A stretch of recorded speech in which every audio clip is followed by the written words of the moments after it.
अस्सलाम वालेकुम सर, कैसे हैं आप? आप मुझे ये बताइए कि आपने जो ये अपनी फ़लाही तंज़ीम स्टार्ट की हेल्पलाइन, ये आपने क्या सोच के स्टार्ट की और कौन-कौन सी मुश्किलात थीं जो आपको शुरू में पेश आईं? जी, बुनियादी तौर पर जो हमारी जो कोशिश और जद्दोजहद और जहाद है, उसका मरकज़ बनीनो इंसानियत की मजमूई फ़लाह है, जो रब्बुल इज़्ज़त हमें हदायत फरमाता है और उसका माख़ज़ कुरान मजीद और सीरत रसूल मकबूल सल्लल्लाहु अलैहि वसल्लम है। और इस बात को समझना बहुत ज़रूरी है कि जो मुश्किलात रसालत माब को पेश आईं, वो इंसानी जद्दोजहद का सबसे अज़ीमुश्शान मरकज़ और महवर है। जो महराज उन्हें हासिल हुई उस जद्दोजहद में और उन मुश्किलात में, वो उससे पहले और बाद में किसी शख्स को दरपेश नहीं हुई। तो हमारी जो मुश्किलात हैं, उसमें हमें बहुत अरसा ये जद्दोजहद इख्तियार करनी पड़ी कि हमने एक ख़ामोश जद्दोजहद को रकम करना है और उसमें कोई अपनी तशहीर का उन्वान शामिल नहीं करना। इस साल से मैं ये जद्दोजहद कर रहा हूँ। अब आके इस जद्दोजहद में बहुत सारे अकाबरीन मिल्लत शामिल हुए।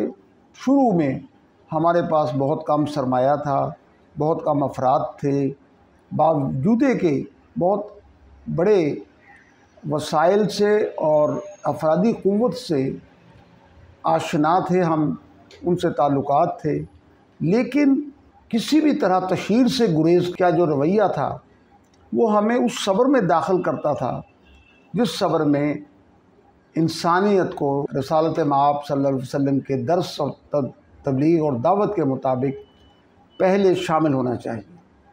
इस हदायत के मुताबिक आपके तअस्सुबात का आगाज़ मुफादात के साथ होता है। उन मुफादात में आपका माल है, हस्ब नस्ब है, आपकी ज़मीन और उसके वसाइल से ताल्लुक़ है, उसकी हवस है और उसका लालच है, जिससे तकब्बुर पैदा होता है। ये लामुतनाई सिलसिला है जो आहिस्ता आहिस्ता इंसान को इंसान के दर्जे से गिरा कर वहशी बना देता है। अब कुरान क्या कहता है?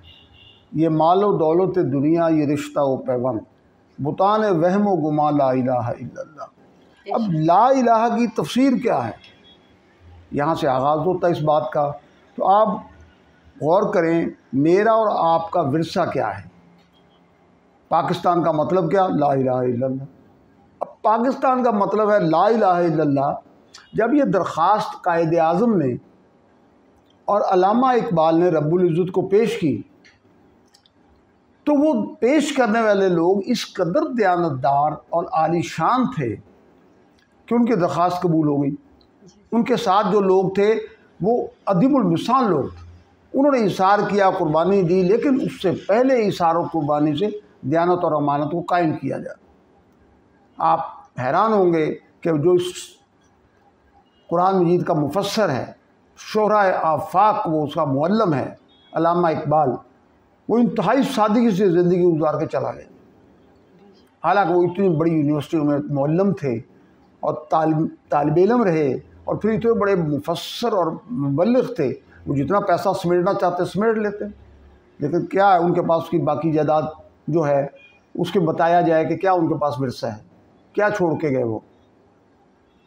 उसके बाद कायदे आज़म जो हैं, उस अल्लाह के बंदे ने अपनी सारी जायदाद पाकिस्तान के नाम कर दी और कोई एक भी अपने नाम जो उनकी जायदाद और अशिया थी वो अपने बच्चों को मुंतकिल नहीं की और पाकिस्तान को दे गए और उस पर कुर्बान हो गए।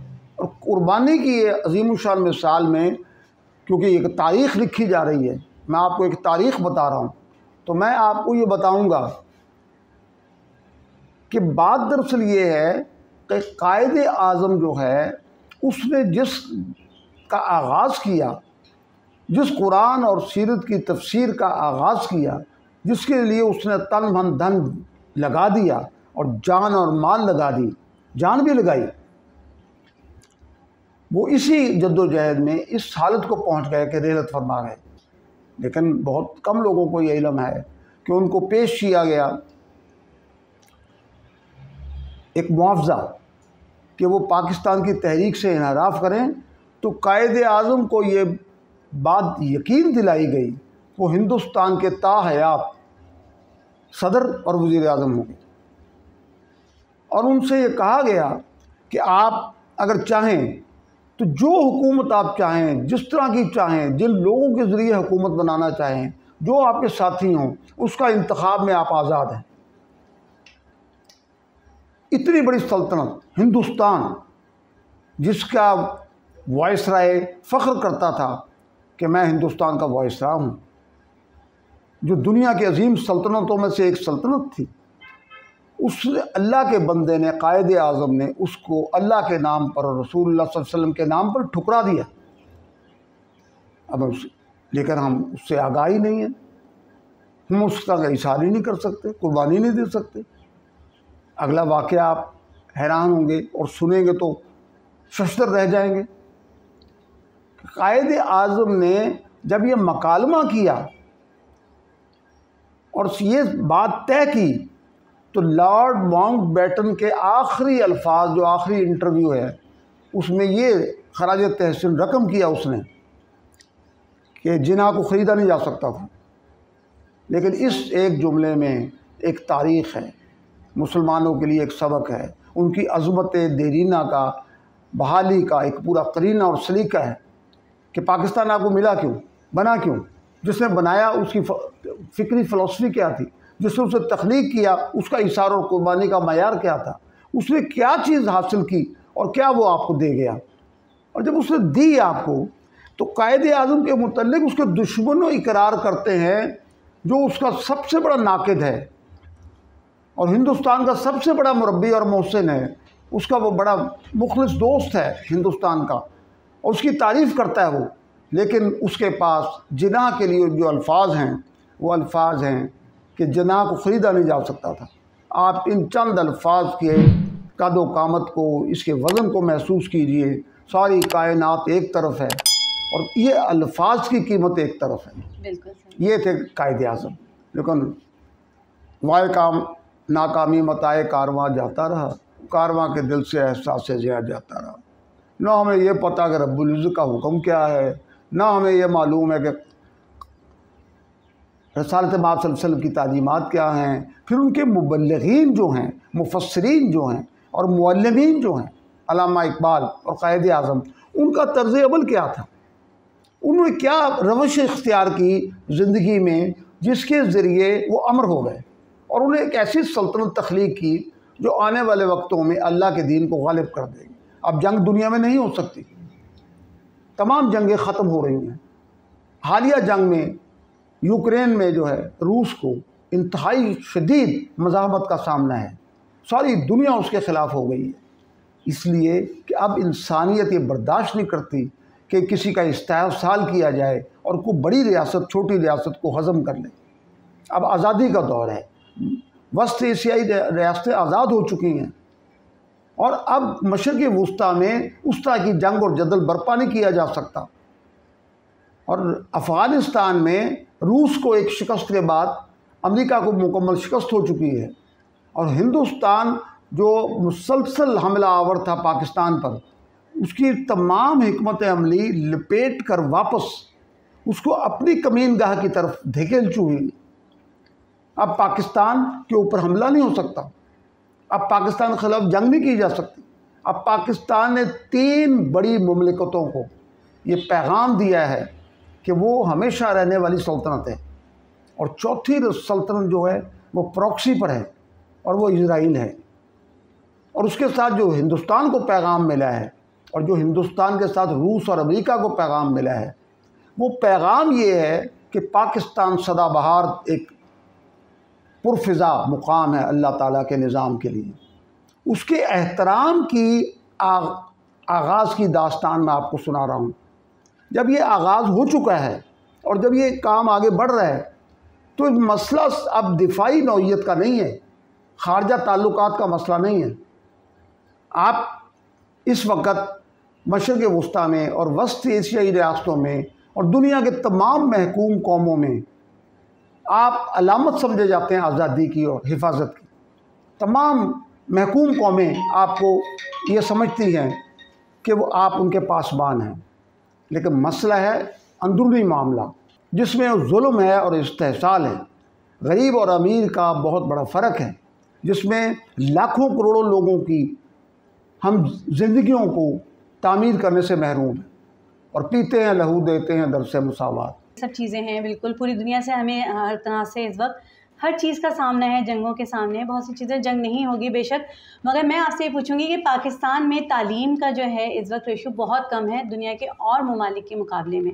तो आप क्या चाहेंगे कि यहाँ का बच्चा, जैसे आप लोग इस तंजीम में काम आपकी हो रहा है स्कूलों पे, तो आप क्या समझते हैं कि बच्चे को आप इस काबिल बना सकेंगे कि वो दुनिया के आगे खड़ा हो सके और हर बच्चा एक फ़ोर्स बन सके? जी, वो बड़ी मुख्तसर सी बात है जी सर, कि जो लोग ये काम करेंगे, जो मुअल्लिमीन हैं, इसके लिए हम उन्हें कहते हैं फादर्स ऑफ द नेशन हैं, मैं हूँ, आप हैं, या कोई भी साहब हैं, उनको पहले दयानत और अमानत, इसार और क़ुरबानी का वो सबक जो रसूलुल्लाह सल्लल्लाहु अलैहि वसल्लम ने दिया है उसको अज़बर करना होगा, उस पर कायम होना होगा। उसके कायम करने से, इसार और क़ुरबानी से अख़ुव्वत और मोहब्बत जन्म लेगी। उसके नकीब जो हैं वो दुनिया पर हुक्मरान हो जाते हैं। ये रसालत की सीरत की दास्तान है और हजूर के ग़ुलामों ने इसको इस तरह रकम किया कि वो तमाम दुनिया पर हाकिम हो गए। आप इस अमर को मुलाहज़ा फरमाएँ कि नॉर्वे में इस निज़ाम को उमर सिस्टम कहा जाता है और उसे वो इकरार करते हैं कि नॉर्वे में जो निज़ाम है सोशल वेलफेयर सोसाइटी का, वो मुसलमानों का निज़ाम है और मुसलमानों ने और हज़रत उमर ने उन्हें दिया है। हालांकि वो हज़रत रसूलुल्लाह सल्लल्लाहु अलैहि वसल्लम की अता है, हालांकि वो कुरान की तफसीर है। अब जब नॉर्वे इसका इकरार करता है तो आपको ये मालूम होना चाहिए कि दुनिया में मुमताज़ तरीन मुल्क जो है सोशल वेलफेयर स्टेट के तौर पर वो नॉर्वे है और वो एक हैरत अंगेज़ मुल्क है। उसकी आप रौदात सुने, आप हैरान रह जाएंगी कि क्या उनके आलिशान इंसान की कदर है वहाँ। तो उस कदर के लिए ये वाक़या तारीख़ में रकम होगा, आइंदा पढ़ा जाएगा, लिखा जाएगा, समझा जाएगा कि एक शख्स ने जब मुसलमानों को कत्ल किया तो उसके सोग में पार्लियामेंट का इजलास बुलाया गया। उस इजलास में बाकायदा एक जुलूस की क़यादत एक मुसलमान मुबल्लिग ने की और उसने वहाँ पार्लियामेंट ने तमाम अफराद ने उस वज़ीर आज़म के साथ उसमें शिरकत की और उस जुलूस की क़यादत की और उन्होंने जाके फिर वहाँ कुरान पढ़ा और कुरान पढ़ के और उसमें इस बात का इकरार किया गया कि ये जो शख्स इस वहशत और बर्बरीत का शिकार हुए हैं, हम उनके साथ एक हैं। उन्होंने कहा कि ये मुसलमान नहीं बल्कि इंसानियत फौत हुई है। अब जब ये इंसानियत फौत हुई है, वो इसका इकरार करती है, क्या मुसलमान भी इसका इकरार करेंगे कि एक फ़र्द जो है उसकी इज़्ज़त, उसकी बका, उसकी तामीर पूरी इंसानियत के बराबर है। ये कुरान कहता है, ये सीरत कहती है। अगर आपको इसका इल्म है तो आपने अगर एक जान बचाई तो पूरी इंसानियत को बचा लिया और अगर आपने एक इंसान को ज़ाया कर दिया तो पूरी इंसानियत को ज़ाया कर दिया। तो आपका एजाज़ क्या है? आपका एजाज़ ये है कि एक मुसलमान के तौर पर आम तमाम बनीनो इंसानियत के लिए एक रिफॉर्मर हैं, एक तामीर कुनंदा हैं। आप उसके साथ वो रवैया इख्तियार करना चाहते हैं, चाहे वो कोई भी है, वो यहूदी है, हिंदू है, मुसलमान है, ईसाई है, कोई भी है, उस आपसे कोई गरज नहीं कि वो शख्स जो है, आपको असल में दरकार है रब्बुल इज़्ज़त के अहकामात की तामीर और रसूलुल्लाह सल्लल्लाहु अलैहि वसल्लम की तालीमात के मुताबिक असलूब उस तालीम और तरबियत का, उस स्कूल का, उस निज़ाम मुआशरत का जो उस स्कूल से तुलू होगी, उस स्कूल का सिलेबस जो है इसके मुताबिक बनाया जाएगा। पाकिस्तान एक दरसगाह है, उसके अव्वलीन मुअल्लिमीन ने यहाँ वो तारीख़ रकम की जिसकी मैं आपसे बार बार तकरार कर रहा हूँ, इसरार कर रहा हूँ और मैं बता रहा हूँ कि भी क्या इसके फादर्स ऑफ द नेशन थे। उसके लोगों ने जिन्होंने कायम किया वो एक ऐसी दरसगाह बना गए। अब तमाम दुनिया के लिए वजह नूर है, वजह बसीरत है। अल्लाह ज़मीन और आसमान का नूर है और उसका मरकज़ जो है खाना काबा और सऊदी अरेबिया के बाद पाकिस्तान है, जो उसके नाम पर बना है। और जब उसको बनाया गया है तो अब इस चिराग को बुझाया नहीं जा सकता। वो मुस्तफ़ी चिराग है। हमें अपने मुल्क से ज़्यादा, अपने मुआशरे से ज़्यादा, अपने माँ बाप से ज़्यादा, अपनी जान से ज़्यादा अज़ीज़ हैं रसालत माब सल्लल्लाहु अलैहि वसल्लम। हमें अपनी जान से ज़्यादा अज़ीज़ है खाना काबा। अब खाना काबा की हुर्मत जो है वो इस तरह है जैसे कि इंसान की हुर्मत है। जैसे कि इंसान को बचाया है उसी तरह आपने खाना काबा की इज़्ज़त की है। अब एक इंसान वो कौन है? वो एक अदना दर्जे का हिंदू है, वो अदना दर्जे का एक मुसलमान है। उसकी जान को बचाना, उसको तामीर करना, खाना काबा को तामीर करने के मुतरादिफ है। ये इस्लाम है और ये मवाक़ात मदीना है। इसकी दरसगाह ये पाकिस्तान है। इसमें इस जद्दोजहद को इख्तियार करने के लिए जो भी शख्स काम करेगा, मैं या आप, वो ये याद रखे कि वो रसालत माब सल्लल्लाहु अलैहि वसल्लम की उसवा पर अमल करेगा और हजूर पर जो इब्तला आई, जो जुल्म हुआ, जो मुश्किलात पेश आई, वो इंसानी तारीख़ का एक अजीम शान मुकाम है जिस पर हम ये कह सकते हैं कि कोई उन जैसा दूसरा शख्स नहीं। ये मिराज जो मिली रसालत माब सल्लल्लाहु अलैहि वसल्लम को, वो उस जद्दोजहद में मिली है कि तमाम तर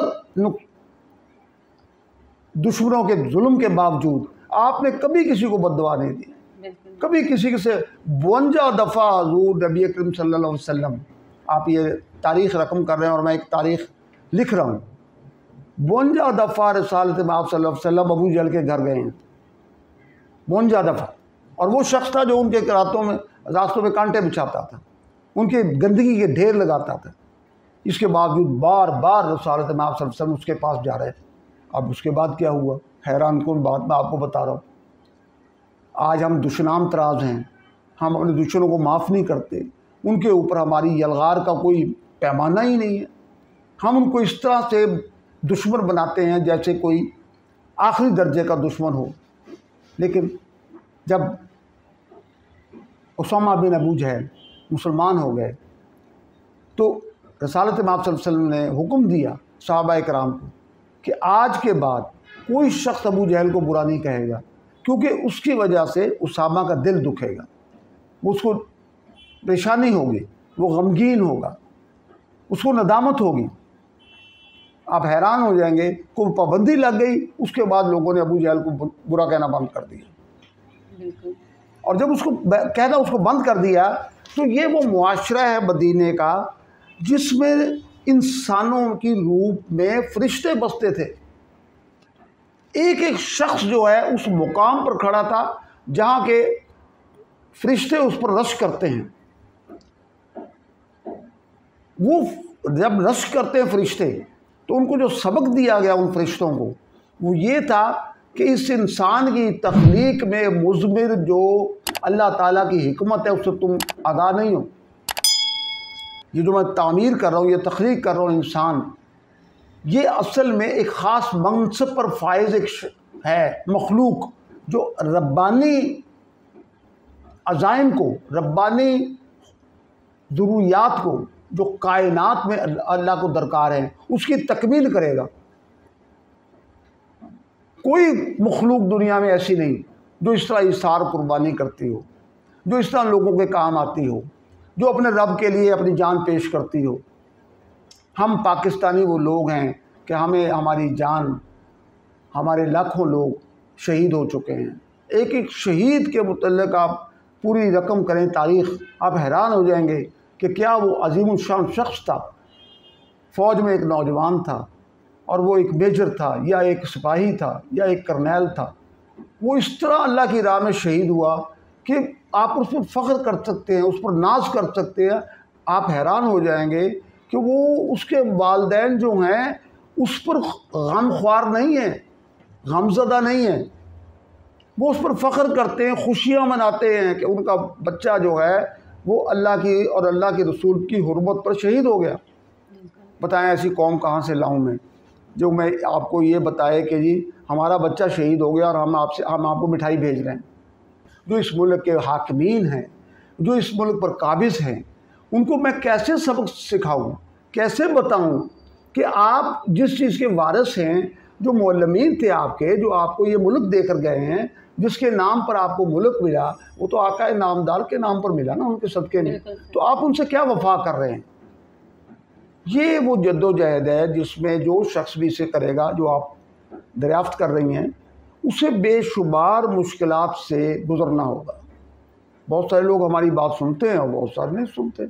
हमें कभी रकम लेने में, उस इमदादी रकूम को लोगों तक पहुंचाने में बड़ी मुश्किलात पेश आती हैं, और इसमें हमें इस मुकाम पर पहुंचते पहुंचते अपनी 2 दिहाइयों से ज़्यादा तहरीक में बहुत सब्र से काम करना पड़ा, और हमने किया। लेकिन हमें इसमें कोई किसी किस्म का अफसोस नहीं है, बल्कि फ़ख्र है कि हमने अपने रब के लिए काम किया है। हमें कोई शोहरत दरकार नहीं है, ना पहले थी, ना आज है, ना कल होगी।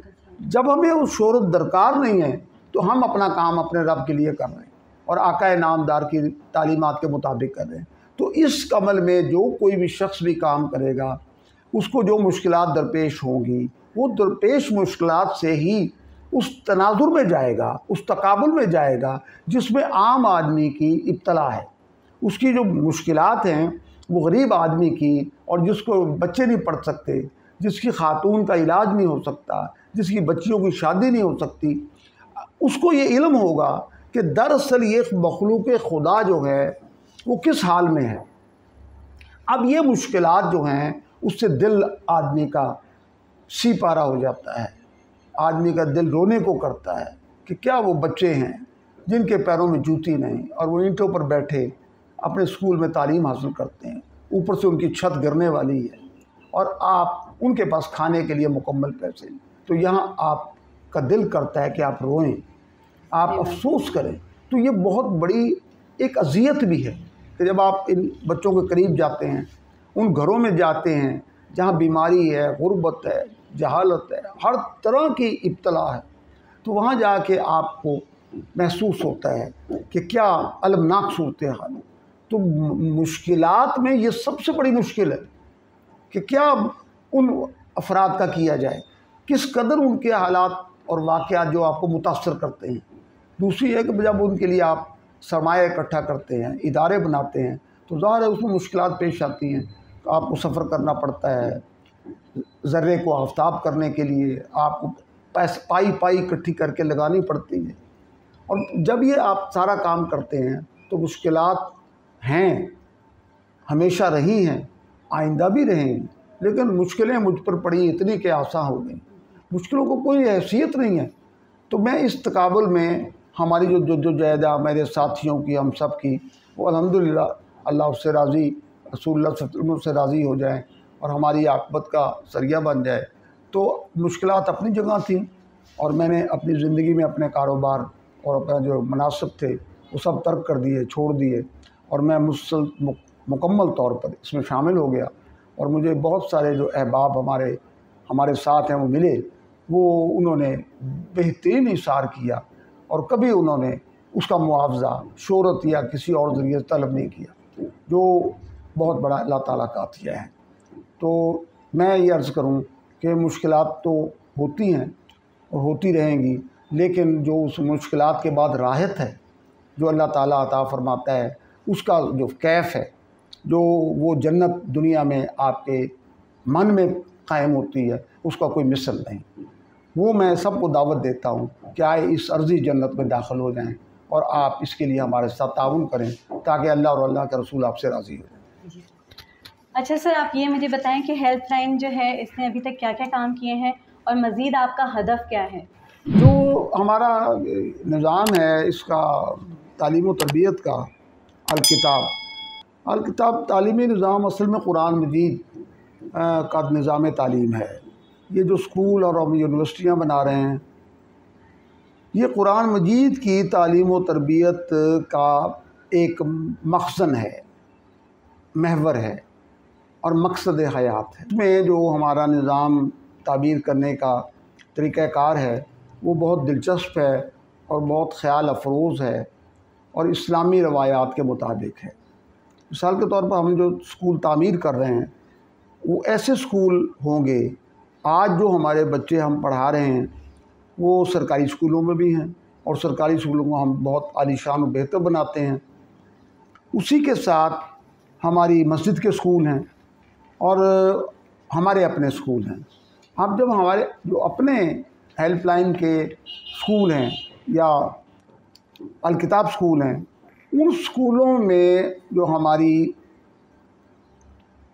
तरतीब है वो हम ऐसे स्कूल बनाने जा रहे हैं जो कि अमीर लोगों के लिए और आला मयार के लोगों के लिए यकसा तौर पर वो स्कूल तालीम का ज़रिया होंगे। वो गरीब बच्चों के साथ उस तालीम में उसी तरह से फैज़याब होंगे जैसे कि एक आला कौम बनाने के लिए हम एक तालीम को ज़रिया बनाते हैं कुरान और सीरत की रोशनी में। कुरान और सीरत की रोशनी में जब एक अलकिताब स्कूल अब बना रहे हैं या इस वक्त उसका इंतज़ाम चला रहे हैं, तो उस निज़ाम में अब हमारे साथ जो बच्चे ज़ेर तालीम होंगे वो अहले सरवत से होंगे और वो बच्चे एक माकूल फ़ीस देंगे। हमारे मुल्क में तालीम के नाम पर इस्तेहसाल किया जा रहा है, जुल्म किया जा रहा है। 50,000, 25,000, 30,000 फ़ीस है। ये जो एक तकाबुल है उसमें हम एक ऐसा मयार मुंतखब करना चाहते हैं कि जिसमें ना फ़ीस जो है वो इस दर्जे में कमतर हो कि स्कूल को इंतज़ाम चलाने में दुश्वारी पेश आए, ना इस कदर वो ज़्यादा हो कि वो तकसीम कर दे मुआशरे को और बाज़ स्कूलों में उनके नवाबों के और जागीरदारों के बच्चे पढ़ सकें और बहुत सारे स्कूलों में आम लोगों के बच्चे पढ़ सकें और जो गुरबा के बच्चे हैं वो तालीम ही हासिल ना कर सकें। ये निज़ाम को तब्दील करने के लिए ये स्कूल बनाए जा रहे हैं। इन स्कूलों में जो उमरा के बच्चों के साथ गरीब बच्चे हैं उनको यकसा मेयार तालीम और मुआशरत हासिल होगा। उनके वसाइल तालीम और तरबियत के जिनमें उनके लिबास हैं और उनका हर तरह का तालीम का ज़राए का हसूल है, ख़ास तौर पर उनकी खुराक है, उसका भी अहतमाम किया जा रहा है। हम बच्चों को खाना भी खिलाते हैं और इस तरह से उनको रिफ़्रेशमेंट भी देते हैं। तो हमारे स्कूलों में ये तफरीक ख़त्म कर दी जाएगी कि गरीब और अमीर में कोई फ़र्क है। तो मस्जिद स्कूल जो हम बना रहे हैं, इस स्कूल में इंशाअल्लाह ताला एक ऐसी कौम हम बनाने में कामयाब हो जाएंगे जो मुस्तक़बिल में उमरा और गुरबा के दरमियान वो तकसीम ख़त्म कर देगी जो आज हम महसूस करते हैं। और ये स्कूल पहले बनाया जा चुका है। रसालत माब सल्लल्लाहु अलैहि वसल्लम का स्कूल जो था मदीना मुनव्वरा में, उसे वहाँ पर जब तामीर किया गया, हज़रत मुसअब बिन उमैर रज़ी अल्लाह ताला ने उसे कायम किया, तो उसके बच्चों ने मदीना मुनव्वरा में दफ बजाए और इस्तकबालिया तराने गाए और वो बच्चों ने रसालत माब सल्लल्लाहु अलैहि वसल्लम का इस्तकबाल किया। हजूर वहाँ तशरीफ़ ले गए और बदर में 2 नौजवान उस स्कूल से आका की खिदमत में हाज़िर हुए और उन्होंने जंग में हिस्सा लेने की इस्तदा की। आका ने उन्हें इनकार कर दिया कि नौउम्री है, तो उन्होंने वो पंजों के बल खड़े हो गए और उन्होंने कहा कि हमारे कद दूसरे मुजाहिदीन के बराबर हैं। तो हुजूर का चेहरा गुलनार हो गया, इतने खुश हुए और बच्चों को इजाज़त दे दी जंग में शिरकत। अब ये वो बच्चे थे जब मैदान जंग में दाखिल हुए बदर में, तो उन्होंने दरियाफ़्त किया कि अल्लाह का दुश्मन कौन है, तो लोगों ने उन्हें बताया कि वो शख्स है अबू जहल। तो अबू जहल जो है वो उस पर झपटे और उसने जाके उन्होंने 2 बच्चों ने उसका ख़ात्मा कर दिया। यहाँ से नौजवानों के ज़रिए, तालिब इल्मों के ज़रिए जहल के ख़ात्मे का आगाज़ होता है। बहुत अहम मामला है, बहुत असासी नौइयत का है, जिसकी तामीर में मुज़मिर है कि पूरा निज़ाम तालीम को तख्लीक किया जाए और स्कूल को उस बुनियाद पर बनाया जाए जिस बुनियाद पर मदीना मुनव्वरा में पहला स्कूल वजूद में आया। फिर बदर के कैदी आका ने तालीम के इफ्ज़ में रिहा कर दिए। फिर यही तालीम और तरबियत में जब वो मुजाहिदीन मक्का मुकर्रमा में दाखिल हुए तो जब हुजूर ने सबको माफ़ किया तो किसी शख्स ने उन्हें इसके लिए इख्तलाफ नहीं किया। वैसे भी ज़रूरत नहीं हो सकती थी आका से इख्तलाफ की किसी को, लेकिन उस तालीम व तरबियत का नतीजा था कि वो जो हज़ारों लोग मक्का मुकर्रमा में दाखिल हुए तो उन्होंने अपने उस दर्जे के मुखालिफिन को, उस दर्जे के काफरों को और जिनसे वो इंतकाम लेने के लिए बेकरार थे, उन सबको उन्होंने माफ़ कर दिया और वहाँ अंदर दाखिल हो गए। किसी से कोई इंतकाम नहीं लिया गया। इसमें रसालत माब सल्लल्लाहु अलैहि वसल्लम की पेशानी मुबारक ऊँट की कोहान के साथ लग रही थी। अब यहाँ से जब सफ़र शुरू हुआ तो अगला मरहला आया। वो बहुत दिलचस्प है। दिलचस्प ये है कि हज़रत उमर बैतुल मुक़द्दस में दाखिल हुए तो पेवन लगड़े हुए कपड़े हैं और उनका ग़ुलाम जो है वो ऊँट पर सवार है और खलीफा जिसकी हुकूमत जो है पूरे दुनिया पर कायम है, उस शख्स के अपने अहवाल में जब उस दाखिल हुए बैतुल मुक़द्दस में तो इस हाल में थे कि उनका ग़ुलाम जो है वो ऊँट पर सवार है और वो पैदल उसको अंदर उस पूरी सल्तनत के फातिहा के तौर पर उसके लेकर अंदर दाखिल हुए। तो ये उन्वान जब हज़रत उमर से आगे हज़रत उमर बिन अब्दुल अज़ीज़ तक पहुँचा तो हज़रत उमर बिन अब्दुल अज़ीज़ ने उस दौर की इब्तला में फिर एक नई तारीख़ रकम की और एक नई सल्तनत की बुनियाद रखी जो इसार और क़ुरबानी पर मुब्तला थी। उसकी वालिदा माजिदा ने, जो जलील क़द्र औरत थी, उसने अपनी माँ को कहा कि दूध में पानी न मिलाइए। तो माँ ने कहा कि यहाँ कौन सा उमर देख रहा है। तो उस बच्ची ने कहा अगर उमर नहीं देख रहा तो अल्लाह तो देख रहा है। अब इस इव्ज़ में इस वाक़े को मुशाहिदा करने के बाद, समाअत करने के बाद, उस दौर के खलीफा ने दूसरे दिन अब उस बच्ची का अक़द अपने बेटे से कर दिया और यहाँ से वो अजीब शान शख्स पैदा हुआ जिसका तारीख़ एहतराम करती है और उसका नाम हज़रत उमर बिन अब्दुल अज़ीज़ है। उस शख्स ने जो तारीख़ रकम की, आप पढ़िए और फ़ख्र कीजिए अपनी ज़ात पर, अपनी तारीख़ पर। अब सफ़र आगे रवां दवां हो गया। वो सफ़र कई सदियों पर मुहीत है और सदियों में मुसलमानों ने उस दर्जे का इसार किया, कुर्बानी दी कि आप हैरान हो जाएंगे। मोहम्मद बिन कासिम जो है वो हिंदुस्तान तशरीफ़ लाए, अल्लाह उसकी कब्र को नूर से भर दे। उसने इस दर्जे का अदल किया, एहसान किया कि उसके बुत बनाए गए और पूजा पाठ शुरू हो गई। उन्होंने कहा ये इंसान नहीं, ये कोई अवतार है।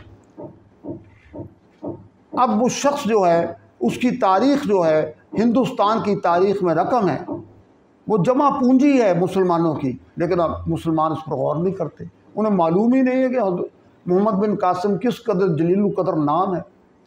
वही मोहम्मद बिन कासिम जो है उसकी तारीख़ जो आगे रकम हुई तो औलिया अकराम जो है इस मुल्क में आ गए और उन्होंने वो इशार किया, वो कुर्बानी दी उन औलिया अल्लाह ने कि बादशाह उनके दर पर हाज़िर होते थे और वो जो फ़कीर थे कभी बादशाहों के दर पर नहीं जाते थे। ये पूरी तारीख़ है हिंदुस्तान की। उसके बाद उन औलिया अल्लाह ने जब ये तारीख़ रकम की तो उससे एक शख्स पैदा हुआ, उसका नाम अल्लामा इकबाल है। वो कहता है कि मुसलमान है क्या, कहारी, गफ़ारी और कुद्दूसी और जबरूत, ये चार अनासर हो तो बनता है मुसलमान। तो आपका मसदर क्या है? आप इस ज़माने में पैसे के लिए पैदा हुए हैं कि पैसा जमा करें, जायदाद बनाएं, अपने बड़े बड़े कारोबार खड़े कर दें और वो कशीद करें गरीब आदमियों का लहू और उसकी तामीर से आप अपनी रियासतें बनाएं। आप इसलिए इस मुल्क के वारिस बने कि आपको ये समझ आए कि आपको विरसा मिला किसकी वसात से है, आपका विरसा क्या है, तारीख़ क्या है, तालीम क्या है, उसकी तरबियत क्या है, उसके मुअल्लिमीन और उसकी दरसगाहों के शऊरी मेयारी तरीक़ाकार क्या है। जब ये आप उसको समझाने की कोशिश करेंगे तो आपको ये अल किताब जो स्कूल है, जो हम बनाया जा रहा है, जिसके हम बनाने वाले हैं, उसके जो मेहनत करने वाले लोग हैं, उनके सामने जो मकसद हयात है वो असल में ये है कि ये ऐसे स्कूल वजूद में आ जाएं जिसमें ये बच्चे पढ़ें और कल को वो जो मुस्तकबिल है उसमें वो नक्शा पेश करें जो मुआशरे में रसालत में आप सल्लल्लाहु अलैहि वसल्लम ने पैदा फरमाया था। आज हम जो कोशिश कर रहे हैं वो हमारी ज़िंदगियां, हम गुरूब होते हुए सूरज हैं और ये बच्चे जो हैं तुलू होते हुए आफताब हैं। आज इन पर जो शख्स एहसान करेगा वो इस कायनात में उस सूरज के तुलू होने की दलील देगा जो रसालत माप अल्लाह और ज़मीनों और समानों का नूर है, और रसालत माप सल्लल्लाहु अलैहि वसल्लम उस नूर के नकीब हैं। और उस नकीब के तौर पर जो शख्स इस पर अमल करेगा वो आफताब और महताब होगा, वो सूरज होगा और वो दुनिया को मुनव्वर कर देगा। लेकिन अगर आप उसका शऊर हो, आप इसके लिए इशार कर सकें, आप उस बच्चे की सरपरस्ती कबूल करें, उस स्कूल और मस्जिद की सरपरस्ती कबूल करें जिसमें ये लोग जो हैं लर्ज़ा और तरसा आज बेदरमा और हर चीज़ से महरूम दुनिया की वो मौजूद है। आज उनकी खिदमत जो है वो मुस्तक़बिल वो कौम तामीर करेगी जिसकी मैंने आपसे अर्ज़ की है, और वो इन दरसगाहों में आज मौजूद है। और मैं उम्मीद करता हूँ कि मेरे अल्फाज जो हैं जिस शख्स तक भी पहुँचेंगे वो इस बात को इन अल्फाज के साथ उसकी रूह की गहराइयों में महसूस करेगा कि वो इसके लिए काम करे। जब हम सब मिलकर ये काम करेंगे तो ज़ाहिर है कि उसको मुश्किलात पेश आएंगी, लेकिन मुस्तक़बिल हमारा है, हमारे बच्चों का है, और वो मुस्तक़बिल के बच्चे जो हैं वो आका नामदार के ग़ुलाम हैं। और वो ग़ुलाम जो हैं दुनिया में दयानत और अमानत, इसार और क़ुर्बानी, अख़ुव्वत और मोहब्बत का पैगाम देने के लिए आपके इमदाद के, आपकी नुसरत के, आपकी सरपरस्ती के मुंतज़िर हैं।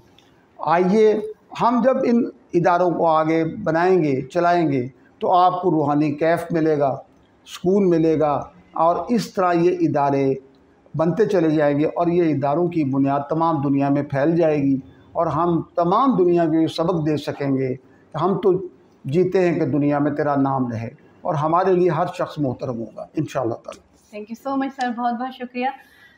मैं तो अकेला ही चला था जानिबे मंजिल, मगर लोग साथ आते गए और कारवां बनता गया।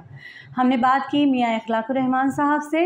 इंशाअल्लाह अगली दफ़ा कोई और मौजू पे बात करेंगे। इनका जो एक फलाही इदारा है उसके बारे में, हेल्पलाइन के बारे में बात करेंगे। उनसे पूछेंगे कि इन्होंने क्या क्या काम किए हैं, कितने इदारे इनकी सरपरस्ती में काम कर रहे हैं। मेरे साथ रहिएगा। उज़्मा राहील, MS TV।